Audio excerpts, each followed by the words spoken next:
Je dis, si vous voulez savoir si je suis contre un membre du gouvernement, un militant de parti politique qui m'a insulté, un militant de parti politique qui considère que je devrais avoir telle attitude, rentrer, je vous réponds, ce qui compte pour moi, ce que je combats, moi, c'est pas le gouvernement, c'est pas le président, c'est pas des militants, c'est pas une tribu, c'est pas une région. Ce que je combats, c'est l'immobilisme. Ce que je combats, c'est la division. C'est la peur. De qui? Ce que je combats, c'est le gâchis. Partout dans ce pays, je vous l'affirme, nous avons des talents, nous avons des ressources et nous avons de la volonté agissante. D'accord. Quand je dis partout, je dis dans toutes les formations politiques, je dis dans tous les coins du pays. Partout. Et oui, j'ai parlé partout à des gens qui aimaient ce pays et j'ai parlé partout à des égoïstes. C'est notre devoir d'être sélectif. Les personnes qui m'ont insulté étaient sélectives. C'est ce que vous dites aujourd'hui et vous avez raison. Et c'est une des choses qui a créé des conflits, y compris sur les plateformes auxquelles vous faites référence. Il y avait d'un côté les personnes qui disaient, mais vous méprisez l'engagement et les sacrifices qui ont été faits, et de l'autre des personnes qui disaient, ça ne compte pas, ce qui compte aujourd'hui, c'est qu'elle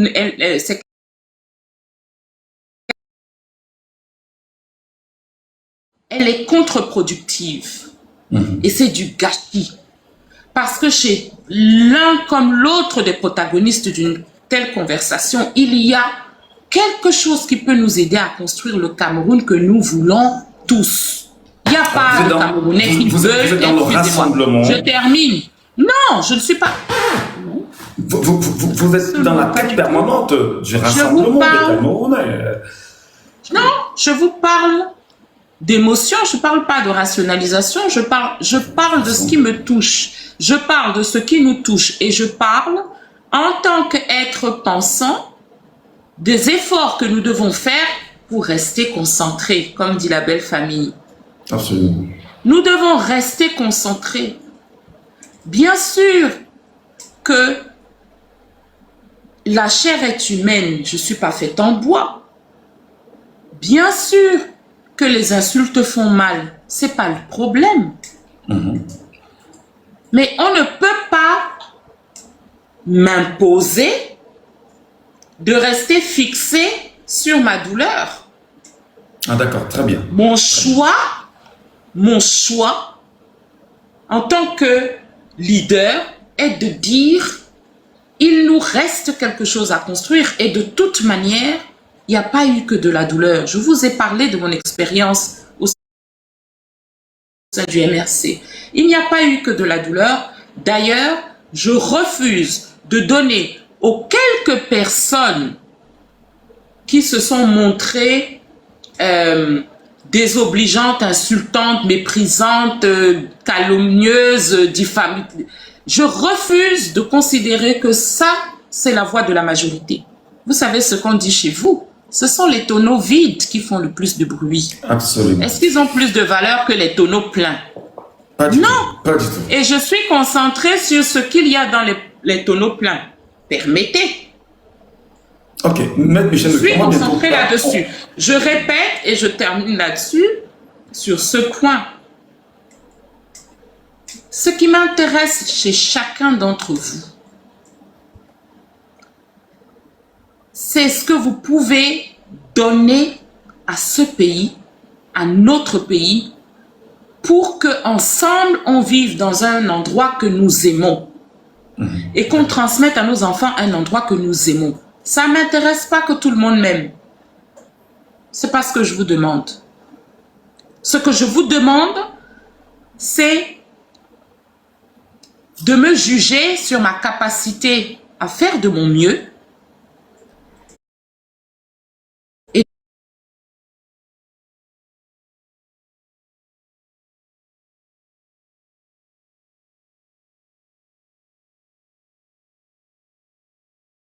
Verrons tout à l'heure de nos concitoyens camerounais. Je vais vous demander, chers amis, merci de... Enfin, je vous dis merci à vous, mais je vais vous demander de bien vous tenir. On va aller avec une seule question par personne, une seule, pas plus. Le timing de cette émission étant vraiment calibré, on ne souhaite pas verser dans les jures, pas de diffamation, pas d'outrage. Maître Michel Doki est en face de vous, elle a accepté de répondre à toutes vos questions. Nous ne souhaitons pas qu'il y ait des redondances. Voilà. Et nous allons laisser le soin à nos modos de nous aider à bien faire. Merci. Allez, on va ouvrir la série consacrée bien sûr aux questions. Mesdames, Messieurs, merci à vous. Maître Michel Doki, vous êtes prête? Parce que nos concitoyens camerounais estiment qu'eux aussi, ils ont des questions pour vous. Nous allons accueillir Roger Foucault. Monsieur Foucault? Voilà, malheureusement, Monsieur Foucault étant dans des bruits, comme on le dit très souvent chez nous, nous allons l'accueillir dans un instant. Prenez du recul. J'espère qu'on l'aura. Prenez du recul. Bonjour, bonsoir madame. Bonjour Michel, bonjour madame Doki. Ouais, je vous ai bien compris. Vous avez une question? J'aimerais seulement savoir. Vous posez la question à savoir. Parce qu'il faut le savoir pour connaître la suite et comment nous pouvons agir envers d'autres personnes. Comment vous vous êtes senti quand ce peuple, je vais dire nous, hein, mais j'y étais pas, vous a calomnié, insulté. Pourtant, peu de temps avant, on vous appréciait dans tout l'effort et dans tout ce que vous aviez donné pour le peuple. Comment vous vous êtes senti en ce moment d'injure, de rejet? Même Michel Doki, vous ferez vraiment l'effort de répondre aux questions des internautes, je vous en prie. On va aller en 2 minutes, maximum. Non, pas de problème, pas de problème, au contraire. Ce que j'ai ressenti, je dirais que c'était le choc. La violence, c'est toujours quelque chose qui me surprend. Et maintenant, et c'est peut-être pour moi le plus triste, j'étais pas surprise, j'étais choquée, mais j'étais pas surprise. Pourquoi? Parce que c'est comme ça que nous sommes formatés. Nous sommes formatés pour exprimer notre désapprobation ou notre déception ou notre frustration avec violence. Et ça vient du fait que nous vivons sous un régime, dans un système qui est violent. Donc, j'étais choquée parce que c'est parce que je suis choquée par la violence que je suis devenue et que je reste un acteur politique. Mais je ne suis pas surprise. Et ce qui est intéressant derrière la violence, c'est de savoir qu'est-ce qui la guide. Quel est le message que la personne qui vous insulte essaye de faire passer? Parce qu'elle essaye toujours de faire passer un message. Elle essaye de faire passer le message pour ce cas précis qu'elle ne me pardonne pas d'avoir cessé de faire allégeance à la personne de son choix. Elle ne me pardonne pas de ne plus faire partie de son camp. Et par rapport à ça, je peux dire que 2 choses. Je comprends et je crois que nous devons aller plus loin que ça. Je crois qu'on peut faire mieux que ça. D'accord. Il ne faut pas, je termine, ne vous inquiétez pas. Ouais. Ne vous inquiétez pas, je termine. Il ne faut pas, on n'a pas besoin de camp. je comprends que quelqu'un me reproche de ne pas être dans son camp. Je lui réponds, les camps ne sont pas nécessaires. Il n'y a pas un camp qui est le bon camp pour ne pas subir les problèmes que pose Eneo. Il dit qu'il faut rester concentré sur régler le problème d'Eneo. Voilà. J'espère avoir répondu à la question de la dame. Oui, Voilà. oui. J'aimerais seulement vous dire merci et que le 12 octobre m'a permis de comprendre que vous étiez toujours du côté du peuple et continuez ainsi. Que Dieu vous bénisse. Merci beaucoup. Merci Ngacho, à plus tard. Merci, merci madame, merci beaucoup pour votre question. On fera monter quelqu'un d'autre, monsieur Ignace Foudambarga. Monsieur Ignace Foudambarga, je crois que c'est lui que j'ai validé. Monsieur Foudambarga, bonsoir. Bonsoir, monsieur Michel. Bonsoir, monsieur et madame Michel en même temps. Non, c'est pas grave, c'est... Voilà. Allez-y, votre question à Maître Michel Ndoki, c'est laquelle? Ma question elle sera très simple et je crois que je voudrais demander à la charmante dame. Je sais que c'est une dame courageuse parce que je suis l'actualité politique de mon pays. Aujourd'hui, au vu de la scène et tout ce qui se passe dans notre pays, je voudrais demander à la dame si aujourd'hui elle devait militer et si elle avait un choix d'un candidat parmi ceux dont on a vu le 12, et si elle pouvait militer, si elle devait militer dans un parti aujourd'hui, ce serait lequel? Voilà. Maître Michel Ndoki, réponse. Ah, ça c'est une question difficile.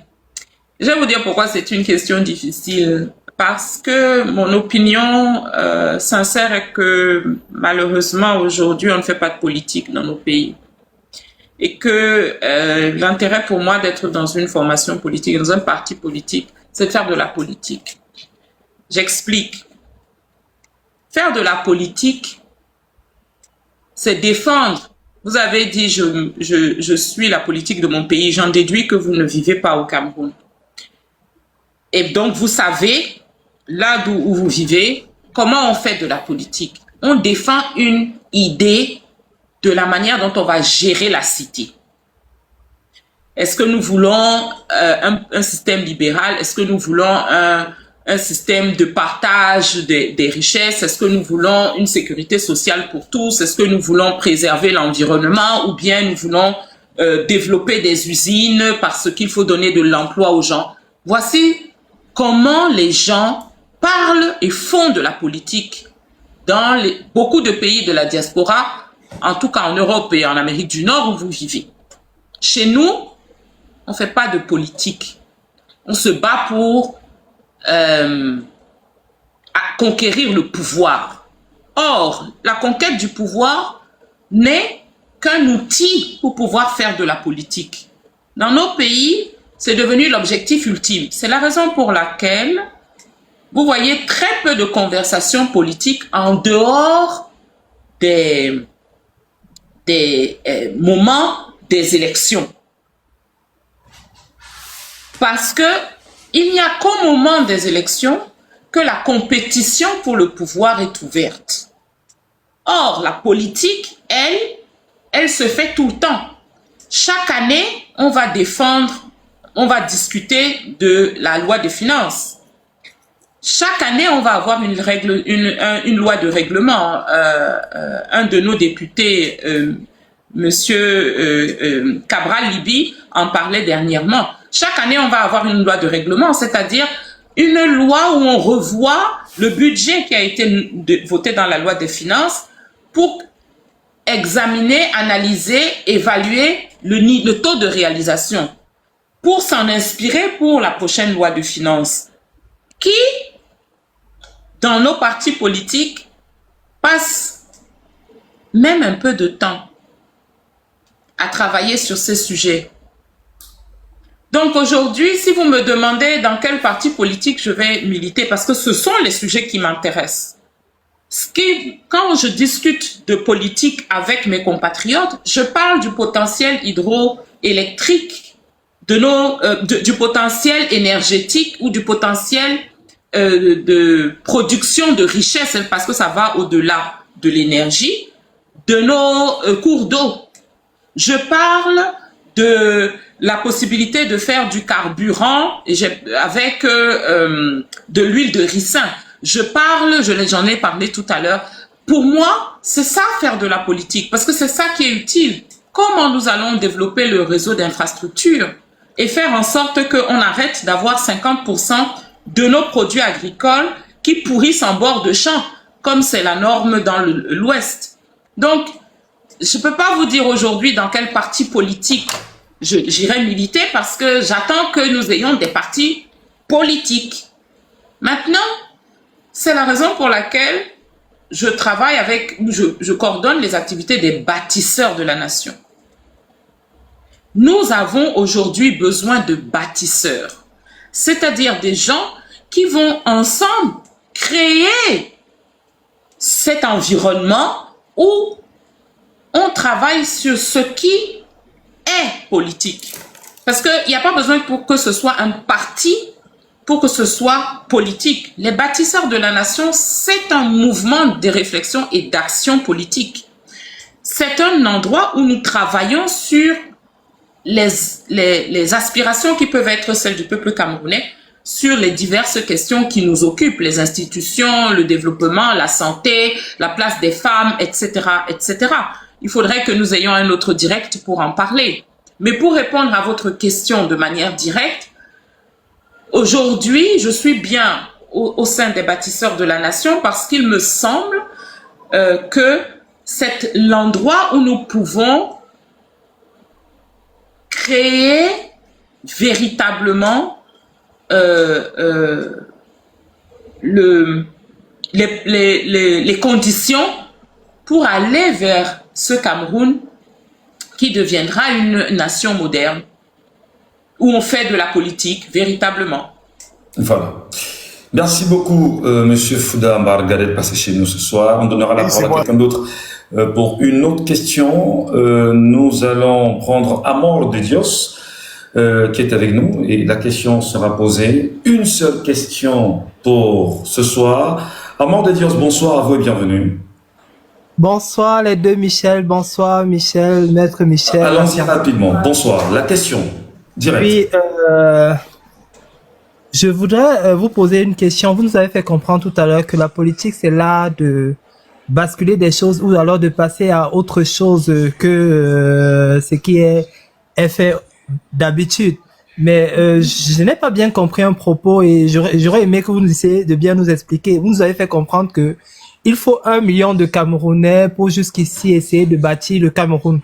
Comment comprendre qu'on peut bâtir le Cameroun dans un contexte où tout est verrouillé, où il n'y a pas d'issue, où il n'y a pas jusqu'ici quand même, comment dirais-je, un espoir, où jusqu'ici quand même les opinions, les volontés, les décisions, ou alors l'aspiration du peuple est bloquée.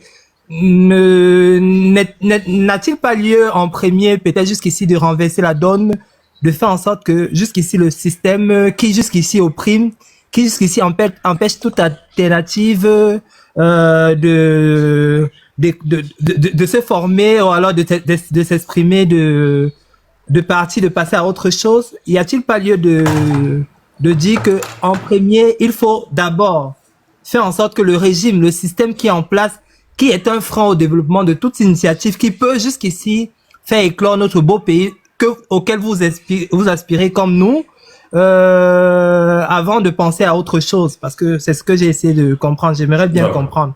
Parce que vous avez beaucoup insisté sur le peuple, le rôle du peuple. Tout à fait. J'aimerais savoir en fait. Tout à fait. Je partage pas votre pessimisme. Je partage votre constat de la difficulté dans laquelle nous sommes, de l'inadéquation du système actuel. Et peut-être que oui, le système actuel profite à ceux qui dirigent ce système et que dès lors, ils se battent pour le préserver. Mais ma lecture de la situation et mon expérience m'ont appris que le changement, c'est pas une option. Au Cameroun, aujourd'hui, et vous en êtes la preuve, la question que vous posez en est la preuve. Le changement n'est pas une option, c'est une nécessité. Les systèmes qui bloquent leurs concitoyens et qui refusent de se réformer finissent par s'épuiser.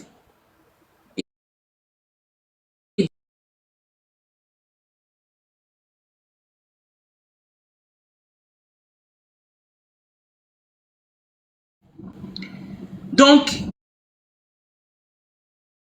je suis convaincu que même pour les tenants du régime actuel, le constat honnête et clair est que ce système doit être modifié si nous voulons, s'ils veulent survivre. Donc, oui, il va falloir changer. Et nous avons une fenêtre pour aborder ce changement. C'est pour ça que je parle de ce million de personnes. Cette fenêtre. Il y a eu les élections, on a eu un vainqueur. Et jusqu'ici, comment comprendre que on a un système qui se maintient? Parce que c'était juste pour vous relancer. Et il me semble qu'il y ait véritablement ce changement auquel nous aspirons, que ce système dégage, ou alors qu'il respecte la vérité des unes, et jusqu'ici on pourra passer à autre chose. Sinon, on sera dans un éternel recommencement. On ne peut pas faire une même chose et espérer un résultat différent depuis 44 ans. Exactement. En fait. Donc, la question pour nous est, qu'est-ce que nous avons fait de la même manière? Et je peux répondre. Nous sommes allés voter de la même manière, c'est-à-dire que nous n'étions pas plus nombreux. Et nous avons attendu de la même manière que des gens qui n'avaient pas notre confiance nous disent quels étaient les résultats. C'est ça qu'il faut faire différemment la prochaine fois. Et nous aurons un résultat différent. Et c'est ça qui est inéluctable. Quand j'entends votre voix, je soupçonne que vous êtes plus jeune que moi. J'entre dans une phase de ma vie où je suis peut-être par la force des choses un peu plus patiente. Et je ne crois pas... Non, c'est bon. Comment? Le dit on devrait passer à autre chose parce que vous dites la prochaine fois, nous sommes toujours dans la revendication de la vérité des unes. Oui. Il y a un vainqueur véritable, il y a un usurpateur qui se maintient avec la force. Ah, d'accord. Ok. Ah, oui, ok. Oui. Ah, ça, je vous le dis sans embâche. Ceux qui pensent qu'il s'agit de rester assis à dire je suis pas d'accord, il faut reconnaître que c'est moi qui ai raison, vont avoir exactement le même résultat que ceux qui ont fait ça en 2018. Ah, ça, je vous le dis sans équivoque. J'en ai parlé tout à l'heure en ce qui me concerne. On ne peut pas avancer en regardant derrière soi. Vous allez trébucher. Oui, au moment où il y a une injustice que vous subissez, il faut s'arrêter sur cette injustice. Il faut protester contre cette injustice. Mais à partir du moment où vos protestations n'ont pas changé quoi que ce soit, il est de notre devoir de faire face à la réalité. Et sincèrement, la réalité, c'est que mon pays s'appelle le Cameroun, que sa superficie c'est 475 442 km², et que le président de la République en exercice s'appelle Paul Biya. Ça, c'est la réalité. Je l'aime, je ne l'aime pas, c'est un débat à part. D'accord. Le jour où... Non, avant, je tiens à terminer avec votre permission, Monsieur Ngachou. Le jour où nous disons autre chose, nous donnons la permission aux autres de faire comme nous quand nous serons au pouvoir. Et c'est la raison principale pour laquelle je soutiens cette vision républicaine. Nous devons respecter les institutions parce que dès lors que nous considérons que nous avons de bonnes raisons de ne pas respecter les institutions, nous ouvrons la porte pour que personne ne les respecte, comme nous avons refusé de les respecter. À partir de là, qu'est-ce qu'on fait? Parce que le changement est inéluctable. Mais c'est un changement que nous pouvons contrôler, que nous devons contrôler. Et vous n'êtes pas, je suis désolée, en situation de contrôle. Quand vous dites, je suis victime d'une injustice, vous êtes en situation de contrôle quand vous vous préparez pour que plus jamais vous ne subissiez une injustice. La préparation, c'est ce million de personnes dont je vous parle, capables d'agir ensemble dans une direction donnée. Justement, merci beaucoup, maître. Bertie Sikadi, bonsoir et bienvenue. Oh, j'ai entendu maître Sikadi. Ah, Bertie Sikadi. Non, Bertie Sikadi. Bonsoir, Bertie. Bonsoir Michel, bonsoir maître Michel Ndoki. Bonsoir, alors, Sikadi. Ma question, en ce qui concerne votre mouvement, quel est aujourd'hui le bilan que vous pouvez faire? C'est-à-dire qu'après tout ce qu'on a vu lors des élections, le résultat et tout, ça c'est le premier volet. Le résultat, c'est quoi le bilan? Est-ce que vous êtes inscrit dans la démarche de la revendication de la victoire du président Tiroma? Et de deux, est-ce que vous êtes suffisamment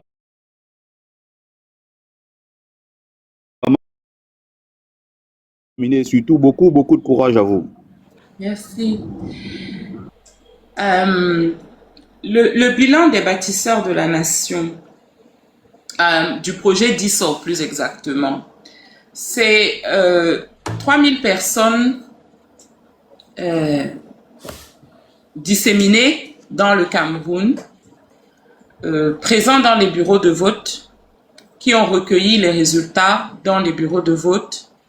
C'est un système, une plateforme aujourd'hui sécurisée qui permet à l'occasion des élections de prendre les résultats, de les intégrer dans la plateforme et de compiler les résultats en temps réel.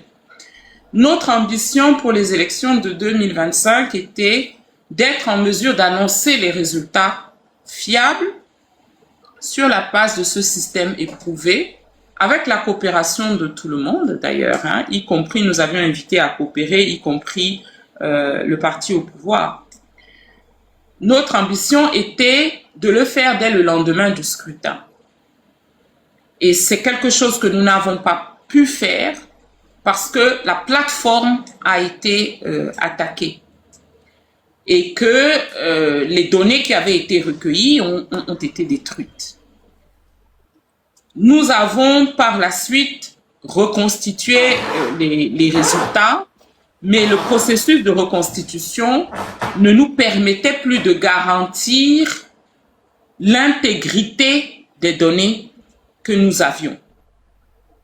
C'est la raison pour laquelle aujourd'hui, nous n'avons pas de position documentée sur les résultats des élections. Parce qu'il ne s'agissait pas de prononcer, de dire qui était le vainqueur. Il s'agissait d'abord de donner un avis sur la qualité du processus, ensuite de donner des résultats, une évaluation, une évaluation vraisemblable des résultats, donc le plus proche possible de la réalité, sur la base de la technique de sondage qui était utilisée. C'était ça le projet DISO. Je l'ai dit, nous avons pu déployer les gens sur le terrain, nous avons pu collecter les informations, nous n'avons pas pu les restituer telles quelles à cause du problème que nous avons eu avec la base.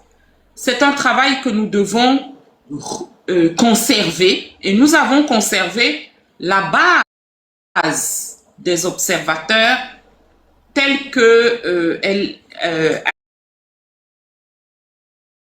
a existé donc au moment des élections d'octobre dernier, parce que c'est quelque chose qu'il faut installer dans la permanence.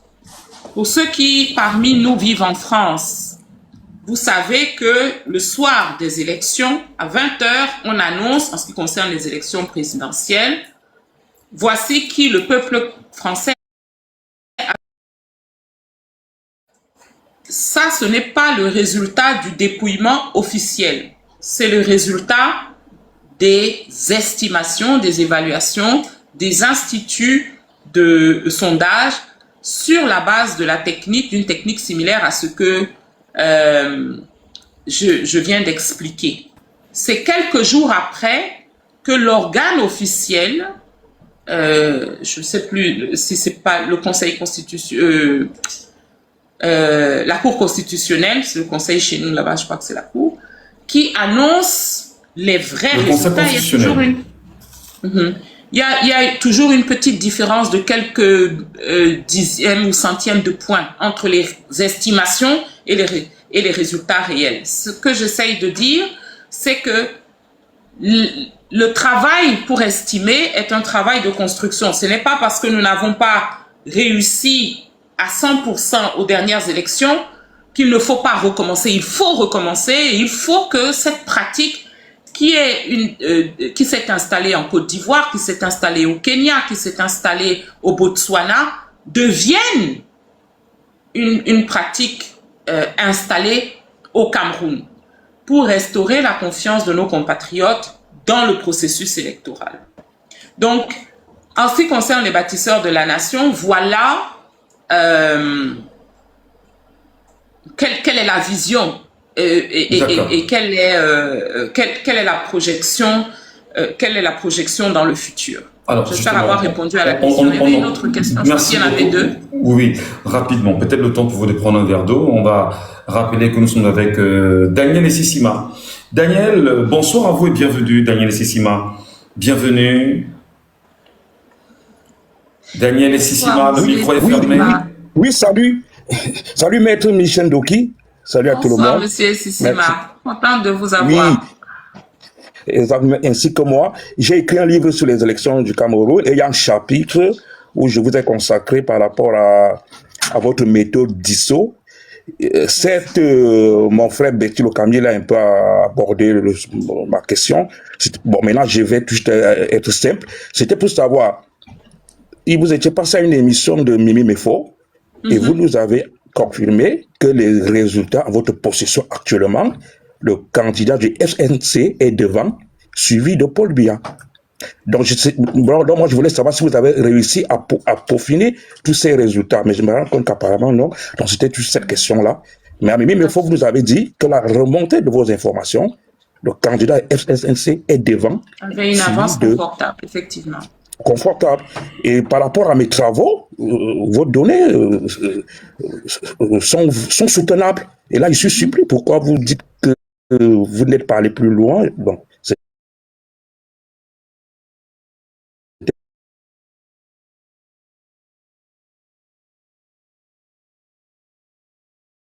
sur l'intégrité des résultats. L'intégrité des résultats, ça veut dire que non seulement nous avons confiance dans les résultats, mais nous sommes capables de montrer à quelqu'un qui n'aurait pas confiance comment c'est un peu comme le phénomène de la traçabilité. Vous devez montrer que les résultats que vous avez n'ont pas été altérés. Or, ceux qui n'avaient pas été altérés ont été détruits par une attaque sur la plateforme. Donc, au moment où vous reconstituez, vous pouvez ne pas avoir un niveau de sécurité, je parle en termes techniques, suffisant, ou en tout cas de traçabilité suffisant pour garantir l'intégrité des résultats. C'est pas la même chose que garantir la confiance que vous avez dans ce que vous avez vu, mais nous devons avoir un certain niveau de standard. Et ce que je dis, c'est que, compte tenu de ce qui s'est passé, nous n'avons pas pu finaliser le travail à la mesure de ce que nous souhaitions. Premièrement. Deuxièmement, je vais insister. Cette querelle, c'est derrière. Pour vous. Je suis désolée. Pour vous, en fait, pour vous. Pour tout le monde. Pour tout le monde, c'est un fait. Cette querelle est derrière. Le Cameroun, aujourd'hui, n'est pas dans la situation politique de, je crois que c'est la Somalie, à une époque, qui n'avait pas de chef d'État. Quand vous demandez, y a-t-il un chef d'État au Cameroun aujourd'hui, aux institutions chez qui vous voulez qu'on fasse des recours, elles vous répondent oui. C'est la réalité. Je suis désolée si ça heurte, mais c'est la réalité. Et la question est de savoir qu'est-ce que nous faisons de cette réalité. Et l'attitude adulte et responsable, c'est de construire et d'aller de l'avant. Maître Michel Ndoki, permettez. Je veux qu'on soit très honnête. Nous comprenons en même temps votre posture de femme politique et l'ambition. Maître Michel Ndoki, comment, dans un pays qu'on appelle le Cameroun, que des concitoyens camerounais soient inscrits sur des listes électorales, que des Camerounais soient allés voter convenablement, qu'ils aient surveillé, qu'ils aient dépouillé sur la base de l'article 113 du Code électoral, qu'ils rendent publics les résultats issus de chaque bureau de vote, que le peuple camerounais souverain, sur la base de l'article 2 de la Constitution, déclare qu'il est bel et bien le vainqueur, et que le Conseil constitutionnel déclare des chiffres qui soient à l'inverse, et vous nous dites aujourd'hui qu'il faut passer, et que c'est derrière nous. Est-ce que c'est compréhensible ça, Michel Ndoki? Dites-nous. Ok. Vraiment. D'accord. Je vais poser la question différemment. Ce que vous venez d'expliquer, ça ne s'est pas produit? Mais si, c'est ces produits. Mais qu'est-ce que nous faisons? Attendez, voilà. Oui. Merci. Restons concentrés. Ce que je vous ai dit, non. Qu'est-ce que je vous ai dit? Il ne faut rien faire. Je vous ai dit, j'ai dit exactement la même chose que vous, M. Ngachou. Oui. Tout ce qui s'est passé est passé. Est-ce que ça veut dire, comme c'est passé, oublions? Non. Je viens de passer 2 heures avec vous pour vous expliquer qu'il ne faut pas oublier. Et qu'il faut réagir et qu'il faut construire autre chose. Mais il faut être clair. Aujourd'hui, la conversation sur ce qui s'est passé en octobre dernier n'est pas une conversation de construction. C'est une conversation de division. C'est une conversation qui évite à donner son avis sur ce qui s'est passé en octobre de l'année dernière. Ce n'est pas une conversation de construction. Nous voulons construire ce pays. Et nous voulons le construire en changeant le système. Parce qu'il ne faut pas me faire dire ce que je n'ai pas pensé. Nous voulons construire ce pays en changeant le système. On peut s'installer ici pendant 6 mois à expliquer que ce système est pourri. Ça ne va pas le changer. Michel, ton micro est ouvert. Je peux parler? Ok.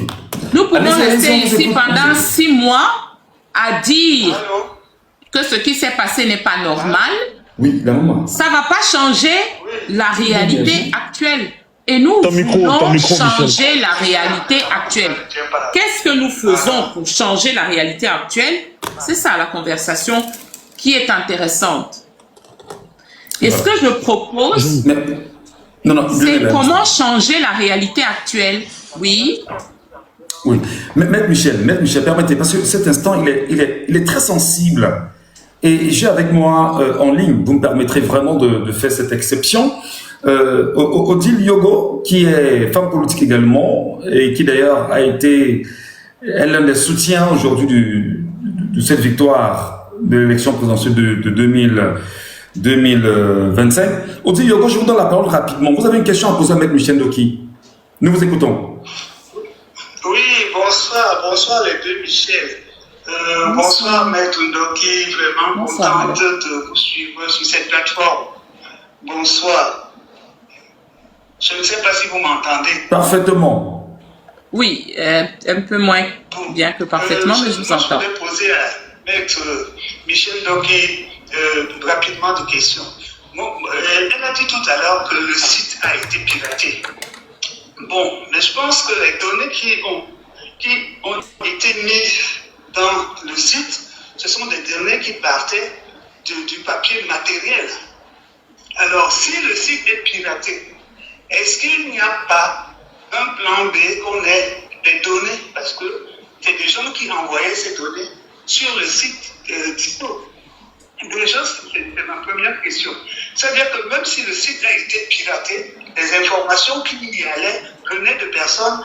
Et Maître Ndoki nous dit elle-même que les 3000 scrutateurs sont toujours là. Ça veut dire que les personnes qui ont fait donner sont toujours là. C'est pour ça que je pose la question, mais comment cela se fait qu'on pilote le site et qu'il n'y ait aucun élément aujourd'hui qui peut montrer que oui, c'est quand même piraté, mais c'est sur la base de ce site que nous avons travaillé. Autre chose, moi je n'ai pas compris, maître, quand vous êtes allé au contentieux, moi, à ce moment, moi j'attendais de vous que vous alliez donc dire que le site est piraté, que quelque chose ne va pas, mais vous êtes plutôt allé au contentieux sur la nationalité de Chantal Biya, qui pour moi n'avait pas sa place.